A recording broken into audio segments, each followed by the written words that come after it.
Good afternoon and good morning to everyone, depending on where you're zooming in from. My name is Dan Fisher, and I'm the Executive Director at the Institute for Contemporary Leadership, as well as a Managing Partner at CLA. And I'm excited to welcome everyone to today's important webinar on optimizing connections and belonging in our organizations and the new structures and models we're experimenting with. Today's program is co-sponsored and hosted by Achievers. For those of you not already familiar with Achievers, they're a leading reward recognition and employee experience technology company who play an instrumental role in connecting employees and leaders to one another. So special thanks to the Achievers team for helping to make today's program possible. We have an all-star panel to share stories and lessons learned on how their companies are tackling these connection and belonging challenges. Today's moderator, Dr. Natalie Baumgartner, will do the introductions shortly. Dr. Baumgartner is the perfect moderator for today's discussion. In addition to having a dual appointment as Chief Workforce Scientist at Achievers Workforce Institute, she is also the Chief Research Officer at the Institute for Contemporary Leadership and a partner at CLA. And she's also an expert on the topic of belonging. Quick house cleaning item, if you're having difficulty with your tech, simply private message today's producer, Austin Talley, in the chat. He is listed as Contemporary Leadership in the chat. And finally, our next webinar will be on October 5th on the topic of developing high performance teams. We'll send folks a link with an invite to that later this month. So without further ado, I pass the mic to Natalie. Thank you so much, Dan. Dan is actually a natural master at fostering an experience of belonging for employees and clients alike. So it's really perfect that he kicked us off today. I couldn't be more pleased to have the honor of facilitating our discussion today, a discussion that's focused on what I believe is one of the topics of our time, belonging and connection. With me today, I have an exceptionally esteemed group of panelists who are experts in the arena of HR, people culture, and who are each in their own right trailblazers in the landscape of belonging. Jodi Rabinowitz, Head of Talent and Organizational Development at Zoom. Melanie Staff-Parsons, Global Head of Executive Talent Management at Visa. Neil Bryson, President of HiringSolved. And Steve Garcia, Co-Founder and Managing Partner at CLA. Thank you so much for all being here to share your expertise and your wisdom with all of us. Connection and belonging, they are the anchors of the human experience. If the pandemic has taught us anything, it's that we humans were not intended to exist in isolation. We're meant to be connected. The fact that the world has changed over the past couple of years is perhaps the understatement of the decade. We, all of us, we were belted into this roller coaster that was just running wild, and we were unexpectedly thrown into isolation. And now, as we're kind of coming out of the tunnel, we're all finding ourselves smack dab in the middle of a new reality where we're trying to reestablish, recommit to, really rethink how we gain the connection that we want, the connection that our employees are mandating. But there's a twist, and all good roller coasters have one of those. At the same time that employees were experiencing isolation during the height of the pandemic, they also came in touch with a silver lining: flexibility. Flexibility in how they worked, when they worked, where they worked. And that flexibility, it's something that they are not giving up. In fact, the number one reason cited by employees for leaving a job today is work flexibility, which means that organizations will continue to lose employees seeking better balance and freedom unless they evolve. So this new normal, it's about delivering a work environment that provides connection with flexibility. But change isn't easy. In our research, we've seen that many senior leaders, they still wish to return to a pre-pandemic normal. And more than half of HR leaders are reporting that their C-suite colleagues just don't seem to fully appreciate that the ways in which businesses must now attract and retain talent, it's forever changed. And all of this means that more than half of companies in the business arena are unprepared to make the required changes to their talent acquisition and retention strategies in order to thrive in this new era of work. So what's the answer? Help them belong. Without a doubt, the top measure of a successful employee experience in this new world is a strong sense of belonging and connection. Employees who feel a deep sense of belonging at work reap great benefits that in turn drive positive business results. So how, you may ask, do you help employees feel that they belong? Well, the Achievers Workforce Institute has developed an actionable model of belonging that lays out the 5 research-backed pillars needed to deliver this experience. I'm going to briefly just touch on them here. First is welcomed. Employees must be warmly introduced to and incorporated within an organization's culture and community. Known. Employees must feel they are understood, motivated, and celebrated as a unique individual. Included. Employees must feel valued and accepted without reservation. Supported. Employees must be consistently and meaningfully nurtured and developed. And connected. Employees must be supported in developing and maintaining relationships across a diverse population. So belonging, it's the fuel that supports the success of both employees and organizations. A strong sense of belonging drives 3 times the level of employee engagement, commitment, productivity, and virtually anything else on the HR agenda. Conversely, when employees don't feel a sense of belonging and connection at work, we find that they're at greater risk for experiencing lower levels of job commitment and diminished well-being. The world of work has changed. And to help us all ride the ride, we've brought together HR and thought leaders to discuss how organizations can deliver an experience of belonging and connection in this new world. So let's jump in. Now, if you have questions that come up along the way, please put them in the Q&A box located at the bottom of your Zoom window, and we'll try to get to some of those at the end of our time together. So Jodi, I'll start with you. Tell us how the culture of connection has changed and morphed at Zoom and how you imagine connection could or should happen in the future. The culture of connection. Well, I think we needed to connect whether we like it or not, since we were all strapped into the rocket ship together. Nobody expected this period, but nobody expected the growth of 200 employees a month. We literally hired 4,000 people over the past couple of years. And what I think was different about Zoom was that, yes, companies scale and they scale quickly. And as they scale, they build infrastructure. We didn't have that opportunity. And so where companies who are scaling might have an intranet to be able to search where you find information, people used to just rely on the internal network to find information. And so creating that connection virtually was critical. And it remains critical, again, as we catch up with the infrastructure that makes day-to-day life at Zoom easier. So we've been, and I'm sure everyone has been extremely deliberate in creating personal connection, just like starting a meeting with a picture on your background and talking about it, because we've had so many people untethered beginning work at Zoom. So we've doubled, tripled down in order just to make the business flow. Makes so much sense. And I think I love that you're sharing the experience of how what an organization that's in that early stage of rapid growth, unexpected rapid growth in your case, perhaps, and how one has to manage maintaining connection or establishing ways of connecting in that instance. How do you imagine, when you kind of dream into the future, do you have thoughts about, how, especially, being in an organization that helps people connect, how connection maybe should or could happen as you look ahead? It's interesting because for Zoomies who started in an office culture, I was one of 15% of Zoomies that were remote and so when I went to an office, you could feel the energy, it was palpable just the second you walked off the elevator. And so I feel like I experienced, I've sort of been dipped in the Zoomie DNA.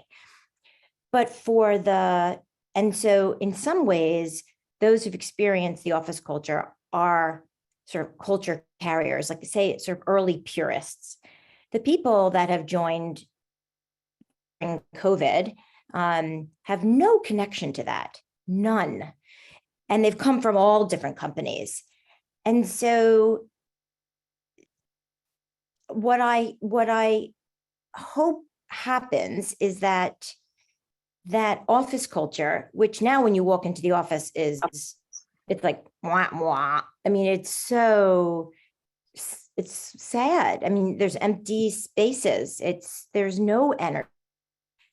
I hope that the excitement, the energy, the love, the passion really does get transported in this venue. That would be my wish, so that the people that had it in the office, it just transcends, like goes through the universe, and it's that same excited, energetic feeling, which is harder to get when you're sitting in your kitchen, you know.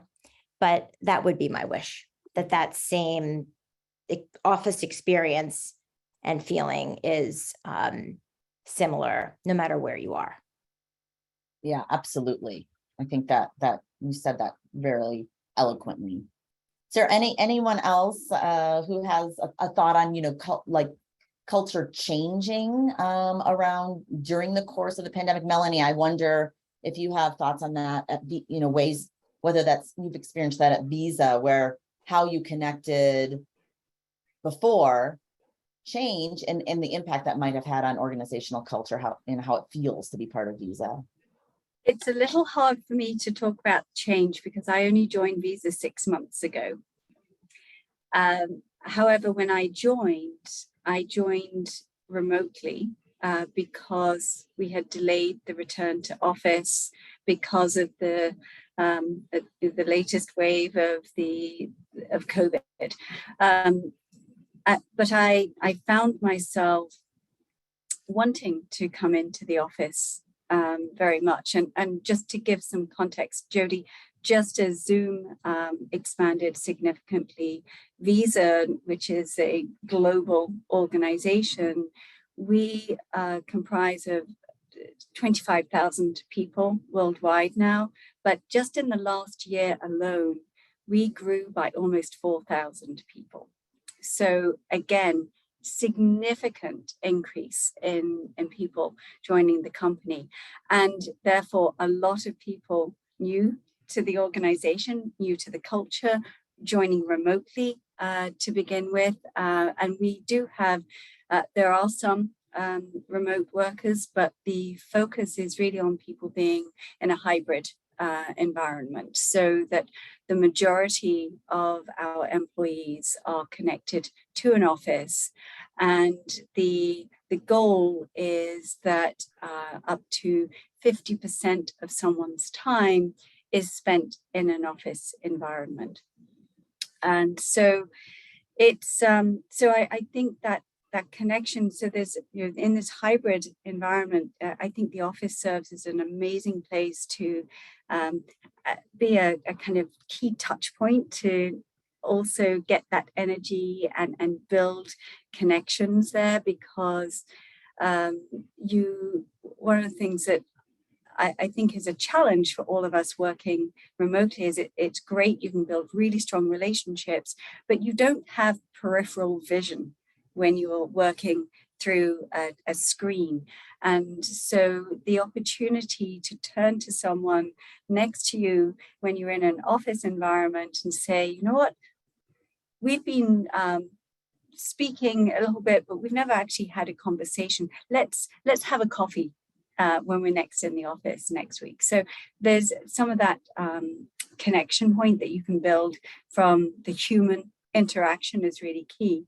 I think, though, given that many of us are still operating a lot and through camera or through the computer, is for me it's switching the camera on is really critical. Obviously, there are days when people are going to say, I'm sorry, but I'm just not in a place to be on camera. I strongly believe that we need to advocate, especially in leadership roles, to be on camera as much as possible, to be role models for that, so that you can pick up those nuances, you can see an expression on someone's face. You, as you said, Jodi, have that sense of someone's environment. You can talk about the photograph or the picture hanging on their wall, and you start to build that connection that way.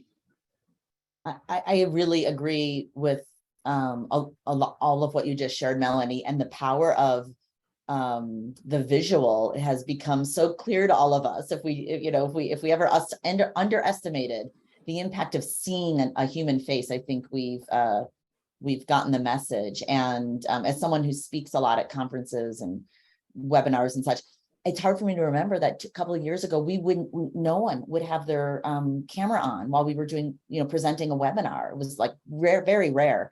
And I can't imagine not having it on today and not being able to see the people that I'm interacting with. Thank you. I forget that companies don't have a camera on culture necessarily. I mean, Right. it's not, I mean, it's just, if you don't have a camera on at Zoom, it's because you're like picking your teeth or something, right? Or you literally write in chat, I'm eating my lunch, I mean, it's just part of our culture. And when I talk to customers, like I'm listening to you, Melanie, being reminded that, and it's really, it is negative when you don't have your camera on. It's the opposite of inclusion. So encourage, like when I have calls with people, I'm like, put your camera on. I haven't taken a shower. Yeah, I don't care what you look like. No, we are a no judgment zone. People, and just encouraging that. But I think it's really important. Well, I just had a new team member join my team, and he said, "Oh, you're on camera." And where I've just come from in Visa, we tend to not be on camera. People don't switch their cameras on. And that's why I think, to your point, Natalie, about this belonging, the inclusion, that connection piece, again, there are times when people are not going to be on camera, and you have to understand that and be empathetic towards that.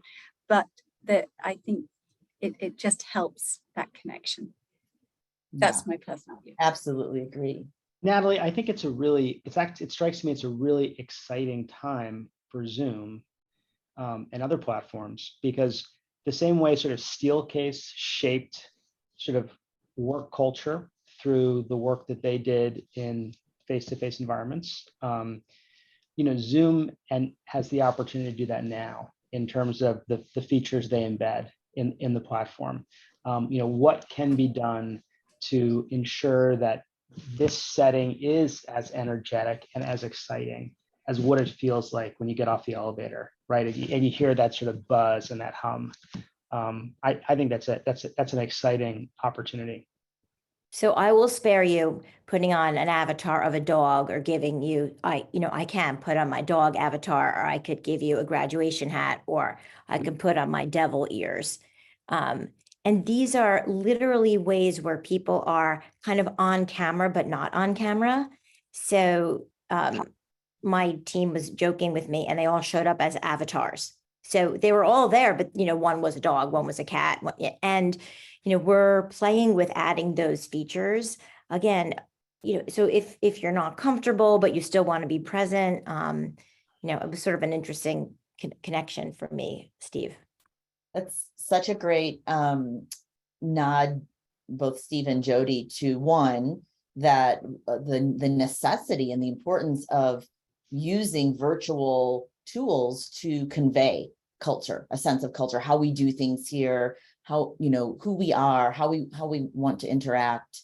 And then I really love, Jodi, too, just the nimbleness that you're sharing around. And we have to help people. We have to kind of take their hand and help them along the way in a really compassionate manner, because this is change. This is a transition. And And I think we're all finding our way. I wanted to turn the focus a little bit and ask Neil, because you have, you are in a fast-growing startup organization, have a little bit of a different lens and experience. And I'm wondering, in your startup culture at HiringSolved, how you provide a sense of belonging and connection, because for you, all of your employees have always been fully remote, and that's the intention. That's right. That's part of the design. And so can you share with us a little bit of how you've experienced driving belonging and connection given that context? Yeah, I think, Natalie, we talked about it before. I think when you join a startup, you kind of understand what you're getting into, where you're not going to have that office setting, right? So those are kind of the expectations coming in. There's a high risk, high reward, but you're not going to have, let's go get a coffee, or hey, we'd love to go to lunch, or all that kind of stuff. Because for us, we're trying to attract the best talent anywhere, and we'll take the best talent anywhere. So, we're very flexible in terms of work hours and everything else that comes along with the company culture. So for us, going into the pandemic, when everybody was like, okay, go home and go to work, we were like, turn on the camera the next day. And it was the same for all of us. We just kept doing what we were doing. I focus in the IT world. I run an AI-based platform, and with IT people, and the whole gamer culture, being on camera, they've grown up that way since they were in high school. So for us, getting people to kind of engage through video was quite easy. It continues to be quite easy. There are business people that join, and yeah, it's a little bit of baptism by fire. So you just kind of have to jump into it. But for me, creating connections in the organization, it's a little bit. I don't think it's fair to compare and say it's easy. It can be easier because it is a smaller organization. So I can build personal relationships and have personal contact with all 25 people in my organization every week if I really wanted to. So I feel like they have access to me. We have a very transparent culture. I create space and time for them to ask me anything. I have videos with them with no agenda. Just finding out about them, what's going on with their families, what's going on with their lives. Because in this culture, or in this way we work, most of those human interactions are going to be much more personal for you, right? So acknowledging that, bringing that into the conversation of work, making that as important as the work we're doing today to continue to build out the product, build more features to the platform, all of that stuff. When you went through the slides before, it really struck me, and we talked about this earlier around employees being known. You used that terminology with me when we kind of were briefing all of this, and that was obviously more eloquent than the way I was speaking about how it is. I was just rambling on about talking to individuals, but being known to me is important to them.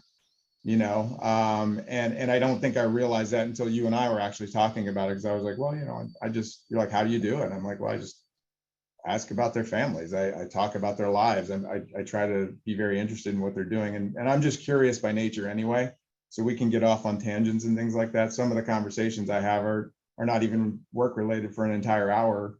And I get the highest and best amount of feedback from that, from the people in my organization, because it makes them know that I care. So. Yeah, I was really struck by as when we've spoken before, as you've talked about like, I understand you're all remote, but then the way that you use your time with your team members, and not, people use time, right? Managers, leaders, we're going to talk about that in just a moment, use time in many different ways with their employees. And it really struck me that you really place a lot of value and importance in your role, but also in your organization on connecting by knowing people. And we have, there is a tremendously strong correlation between every one of those belonging pillars, and that belonging report is in your chat, everyone, if you're curious and want to dive deeper on that. And so a correlation between every pillar and all these business outcomes. Known as one of those that I think we've really just scratched the surface on in the business arena. yes, we do personality assessments and organizations use those for team building and so on, but we're not even, I think, close to getting to the place where we can fairly easily and fastly help people, all of us, right? We're all employees, feel like who we are is understood, and that's part of course, and leads into inclusion as well. But really being known as a human, as an individual is so important. And we definitely got a taste of that. Melanie and I were talking about that, right? Like, right, like animal, and Jodi too, like where you're sitting, you're sitting in your home where, animals popping in and out, right, of Zoom. Like, I think that helped. But I think being known is really key for sure. Steve, I'm wondering if you can, speak to this question a little bit, also having a smaller organization where, a lot of the work happens remotely today, and how you see that, connection and belonging either having changed or having crystallized during this pandemic period. I think for me, I mean, similar to Neil, we've been largely remote, and so the transition was relatively easy for us. I think for our clients, right, it was, like for many of our clients, it was like getting, hit in the face with a 2x4, right? And one of the things that we've seen is, I mean, there's a few sort of silver linings here, right? One is that I think it's forced employees in many instances to become more autonomous, right? They've been able to rely on guidance from superiors less so than if they were in the office with their boss walking around. And we know from studying what works well in complex disruptive environments that you want individuals to be more autonomous. So I think there's been a shift towards that. But I think that the downside of that is that it is harder to forge connections, which is the other thing you need to sort of respond to complexity. Is you need to have, Melanie referred to it as peripheral vision, whether you call it a peripheral vision or a second operating system or informal networks, right? The ability to dynamically create relationships in real time allows you to respond to a lot more, opportunities or threats in the marketplace than if you're just working in sort of a rigid, ossified, hierarchical structure. So I think in some ways, it's pushed us to,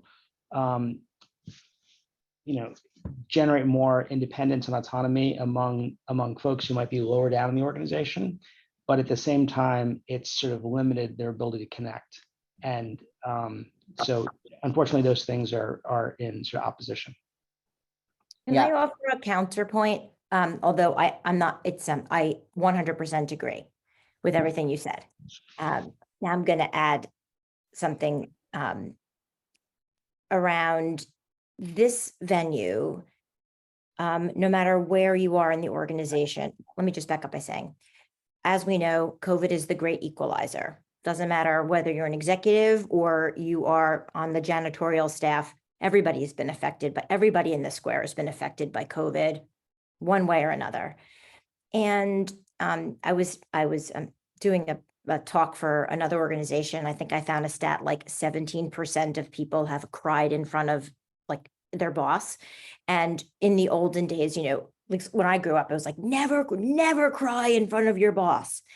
And conversely, I think bosses have cried in front of their employees. And so that level of intimacy, the stripping of, doesn't matter what your network is, like you don't even need peripheral vision when you have that level of intimacy with, and you are creating connection because you have no choice. Like I think the level of intensity, of emotions and feelings people literally have not been able to contain them. And so that is creating connection in a very different way. I think that's absolutely true, Jodi.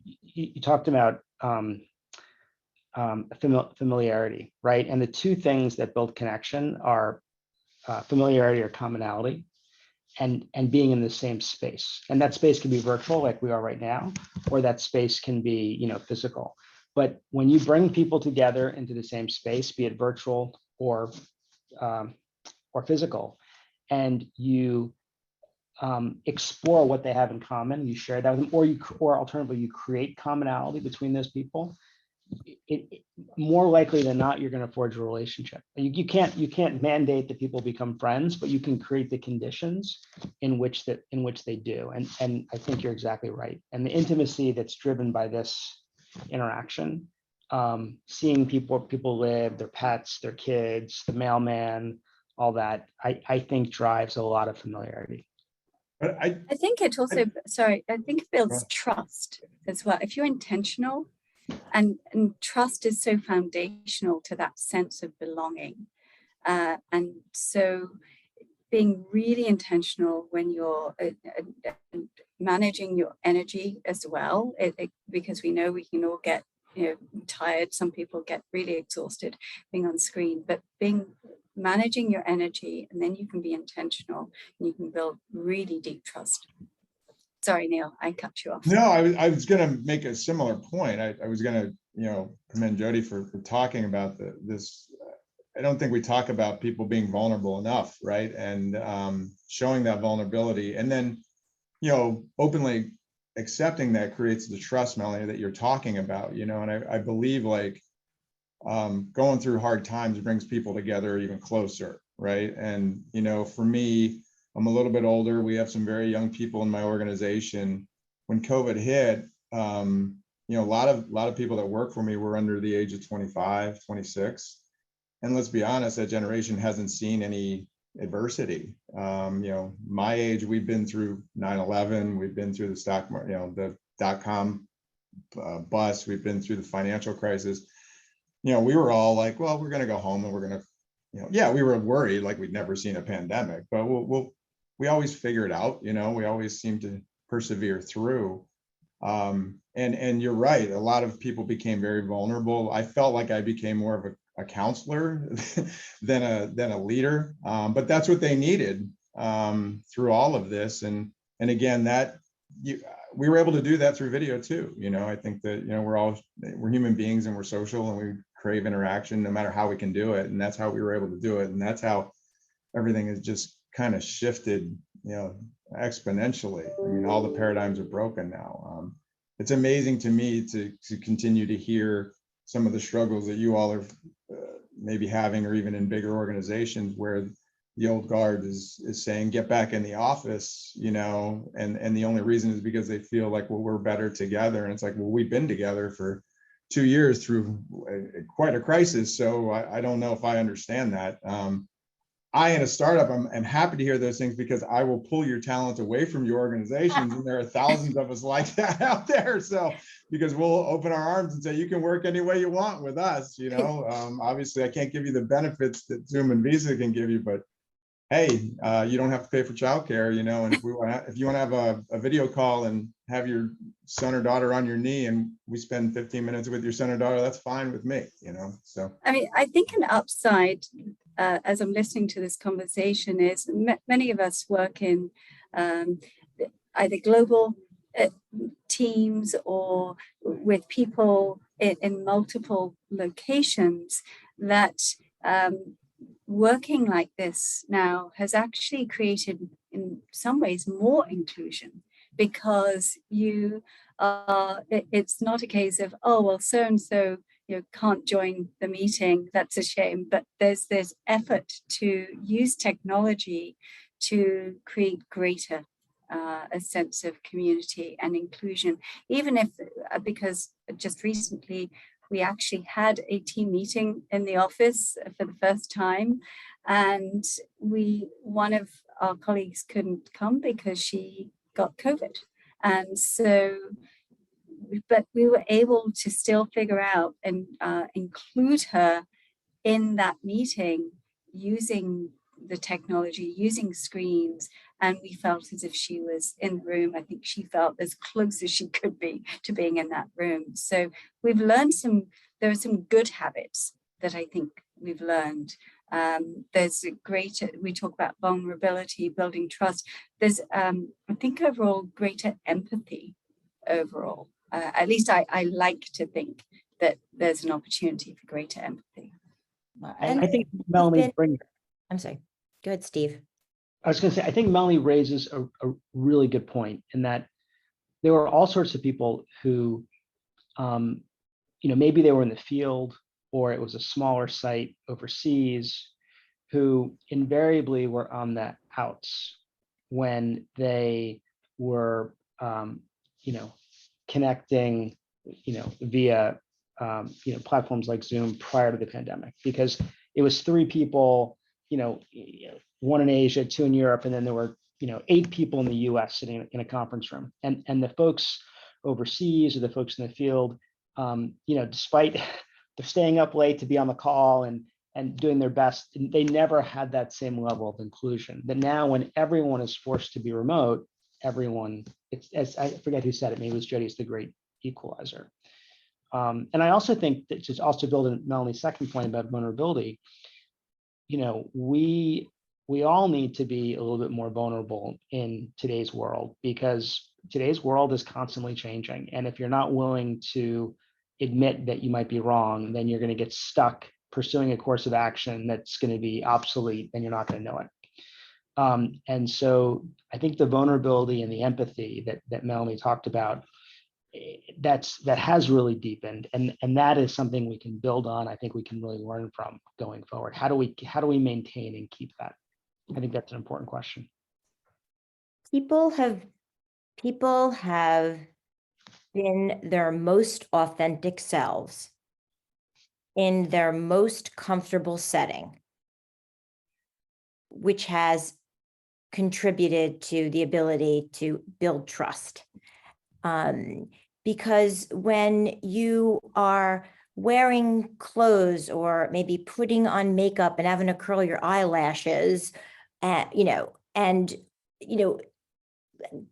going into work, that may not be like what makes you the most. And if you're home, swinging on your porch barefooted and not wearing makeup, and your dog is sitting next to you, and you're in that atmosphere that makes you like more present and more comfortable, you're inevitably more showing up more authentic. And so that also contributes to inclusion, because you're seeing me in my full-on Jodiness and in my like most comfortable space. So I'm just thinking as I'm listening to you, so as we think about inclusion, the other thought that's coming to mind, sorry, Natalie, if I'm jumping in here, but how we define productivity and performance is shifting, because what does that look like is quite different. We can be more productive in many ways when we're working remotely, because we can be more focused. That doesn't always translate into better performance. It can, but so what does that mean? And when we do come together, being really intentional as to what does the shape, what does the focus of that in-person time look like, and what we're trying, what's the impact of those conversations or those discussions can be quite different. And I'm fascinated to see what's going to come out as a result of this shift in ways of working. Yeah, I'm actually really glad that you took us there, Melanie, because one of the things I was hoping to have you speak to actually in your role, where you are really guiding and supporting very senior leaders across your organization, that these kinds of questions come up. What is the relationship between being connected versus being in person, and what does it mean? There's a lot of data around productivity. As a psychologist, I'd say as a clinically trained psychologist, seeing productivity skyrocket and at the same time massive burnout and mental health skyrocket was not, is not a good thing, right? So we have to really critically evaluate that data and figure out what's the right cadence of connection, productivity, and balance and engagement. I'm wondering what unique challenges you've seen leaders have in driving connection for their employees now, maybe coming out of the most, I don't know, that phase of the pandemic, and managing this kind of balancing of where you're working and how you're working. What are you hearing from your leaders or seeing from your leaders? It's a really good question. I don't know that we've got the answer yet. We're actually, maybe in a few months' time, we should come back and have a conversation around this. The reason I'm saying that is we're just gearing up for our annual review performance process, and it's making me think, what are we seeing in terms of performance? What are we starting to see some patterns, some differences in how we are defining performance, how what that equation is in terms of productivity and performance in terms of impact for the business. So, I mean, we're growing very fast as well. So Visa's performing well. So it'll be very interesting to start to see that. I think as leaders, though, are still figuring this out. We're a hybrid workforce predominantly. What does that really mean in terms of when we are, and we're also gearing up to do more work around our employee value proposition. What does that, we're redefining that. What does that actually mean today? What do we want to see in terms of performance? Are we finding that people working remotely is actually helping us? So what you have defined, Melanie, which is what you have defined, though, is that the cadence for your employees and your managers are defined 50% in, 50% out. So the cadence of connection, regardless of performance, right, is clear to your employees and your managers. What I am interested in is the cadence of connection when it's not defined. Yes. So at Zoom, it's or many companies, right, are like, come, don't come. This is where we are, come, don't come. And so what is the right cadence? Like you were saying, Melody, like when we come together, we need to be deliberate in a different way. And so if you come, like, what is the right cadence to come together? Is it once a quarter? Is it once every 6 months? And then how do we use that time? So that we don't have an answer to, but I think at least your employees and your managers get to touch the hand 50% of the. Well, that's the goal. That's the goal. The goal. Okay. We're not there yet. Okay. Because I think, like many organizations, we're starting and stopping. Yeah. Because of the next variant. There's concerns of, so there's a lot of dynamics at play. So this is why it's not cut and dry. So, and I think leaders are still figuring this out for themselves. So it's that empathy at every level in the organization. So I wonder if it's not about, because one of the things that makes it hard is, what would, even within the same company, the same division, same department, even what works for one team may or may not work for another team. So it's very context and team dependent what the appropriate strategy is.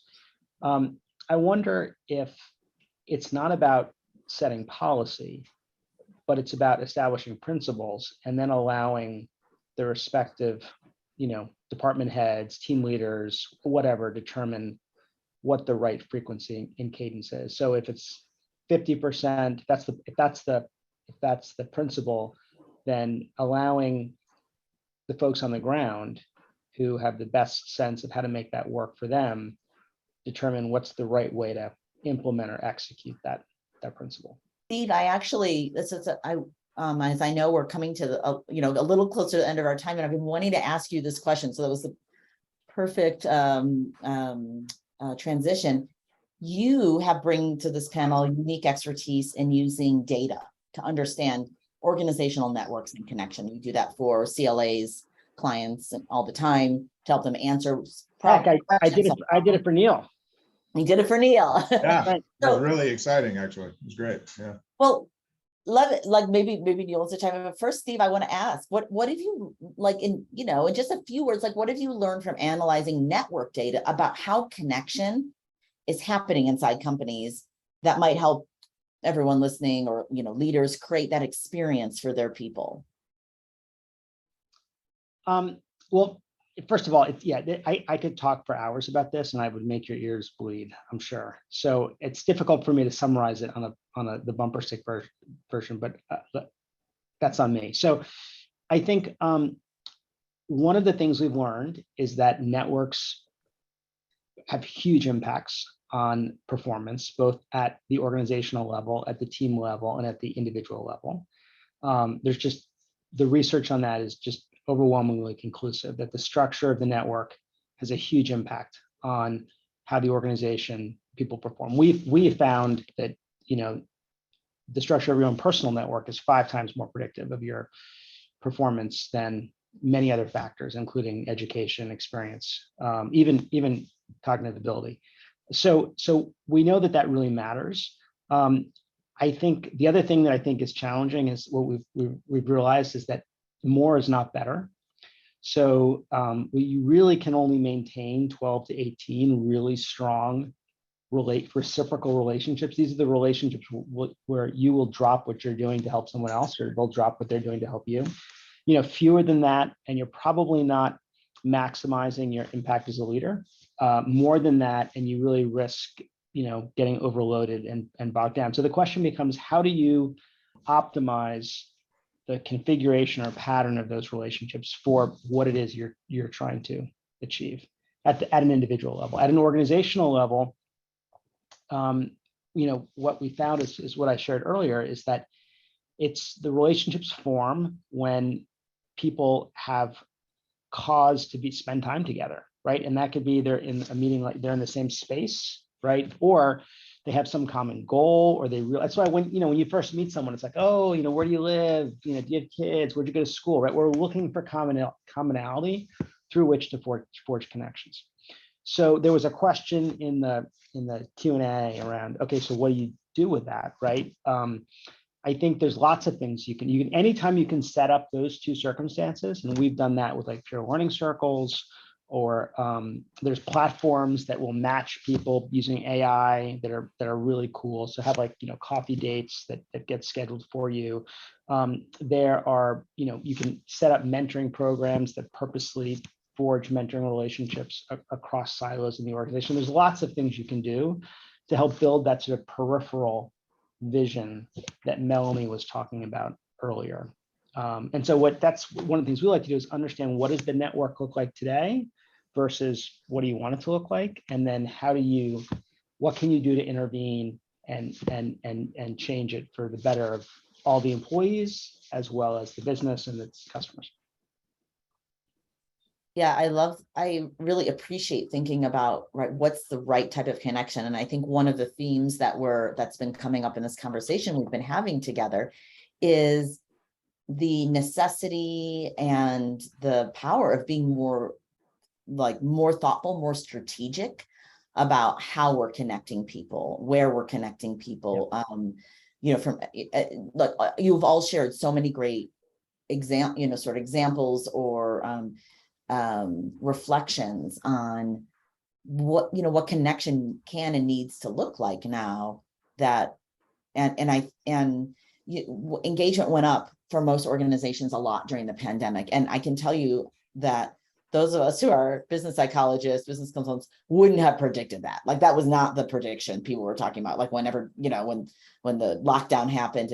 And so we've been examining in our research, like what accounted for that. And a major piece that accounted for that is connection, which is very at odds with what we would think, right? Because everyone was home, everyone was isolated in that physical way, but managers particularly were having to be very intentional about when and how they connected with their team members. So used to have been like, hey, come by my office, we'll have our one-on-one, but like, hey, I walked past your desk and, something else came up, so let's catch each other later. And it's very benign, innocuous, but just the meeting doesn't ever happen. So of course we know there's great natural collisions that happen in the workplace that are awesome and positive, but also what we realize is a lot of connection in some ways wasn't happening because it was easy for it to not happen. Did your research find, Natalie, that engagement also went up because employees were able to dodge managers that they didn't like? I love that we did not ask that question, but because I think that, that's everywhere, gave people some respite. So I'm just wondering if that was a reason also. It's a great question, right? Is one of the factors that we get to choose. We get to now be more selective in how we interact and when we interact. And I, so I think that choice, so back to where we started, where we talked about this roller coaster that we've been on and how much we realized that connection was so critical, and flexibility is. And so those are the two non-negotiables in all of a sudden, in a way, in the work world. And the flexibility, it's not just if you're remote or in person or how many days, it's about how you work and how you interact with the people around you, I think. But I think Jodi's right. I think, I'm a firm believer people don't leave jobs, they leave people. And if you can avoid the people you didn't want to interact with, that probably gave you a lot more job satisfaction. Just being very honest. So I don't know if there was research about sort of toxic managers, but I do know there was research that showed that certain populations that didn't feel safe and psychologically or physically safe at work, their satisfaction went up when they went remote because they didn't have to deal with that, right? That difficulty. That makes great sense. We have just about like 5 minutes left, and we have great questions in our Q&A. I think most folks would appreciate this conversation happening. So I wanted to let us use most of the time for that. But I do want to ask, I'll ask one question. And if you just kind of popcorn a fairly brief answer, but I'd love all of your perspectives. And it's, how have the increased needs for belonging and connection impacted the job candidates that you recruit and hire as well as develop? Has that had any impact on your recruitment or retention, maybe recruitment and hiring practices? Anyone have a thought of that perspective? Well, I think Neil said it best when he said, "Hey, you come work for HiringSolved. We don't care if you've got a baby on your lap," and that's been similar for us. We have, in the absence of like a physical place where people can step off the energy and feel the elevator and feel the energy, we've had to double down on the culture of our organization. How do we define that culture and how do we communicate that and make it more explicit? Maybe we should have done that before anyway, but I think to attract the talent we want, we've had to go further than we would have otherwise. Yeah, recruiting's gotten a lot easier for me. Because they want the flex, like we are getting people that would have never, ever considered leaving their companies only for the fact they are now required to go into the office 2 to 3 right. So, but knowing that you're not going to participate in office culture and being remote makes inclusion harder, to Steve's point, you need to be deliberate in creating employee value proposition, Melanie, which really does speak to the way you include people in your company. And I think at Visa, we have to be intentional both when we are engaging in person and when we're engaging remotely, because there is this blend. So being really thoughtful about reaching out, connecting, welcoming people to build that culture of connection. Visa is all about uplifting everyone everywhere, and we have to live that internally as well, both in person and remotely. Yeah, so well said that it's whether you're you're right, a huge international global organization where your meetings have people from all around the globe, or you are a local or a regional organization, or situated somewhere where folks are in close proximity. I think everyone is being called upon to rethink what do we want to provide to our employees, what do our people want and need, and be willing to experiment. And I think that's it's really critical as well. I wanted to thank you all again for being here to explore this new business landscape and the glue that can bring us together within it, connection and belonging. So if those of you who've been joining us today are inspired to keep learning about ways to engage and retain employees in this new era of work that we're all navigating together, please join us for our next webinar. Dan mentioned on October 5th, Building High-Performing Resilient Teams at 12 p.m. Eastern. In addition, the next research report coming out of the Achievers Workforce Institute is the Tech-Enabled Employee Experience, which will be available in just a few weeks on August 30th. And a really tremendous thank you to each of our panelists for sharing your experience, your struggles, and your inspiration. And thank you to both Achievers and Contemporary Leadership Advisors for sponsoring today's session and for your dedication, both of these organizations, to truly changing the way the world works, one organization at a time. So thank you all. It's been a pleasure to have you with us.